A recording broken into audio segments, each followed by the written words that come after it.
প্রশ্ন হলো, আন্তর্জাতিকভাবে একজন নোবেল বিজয়ী উনি, আমাদের দেশের যুব সমাজ অনেক আশা করে ওনাকে বসাইছিল উনার সময়ে হাদি ভাইয়ের মৃত্যু দেখার জন্য না, উনার সময়ে এই সময়টাতে বিপ্লবীদের মৃত্যু দেখবার জন্য ওনাকে বসানো হয় নাই।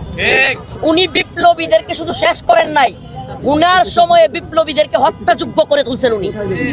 বিপ্লবীদের এবং এদেশে যে সমস্ত ছাত্র আন্দোলন করেছে আজকে তাদের অবস্থা উনি কোথায় নিয়েছেন?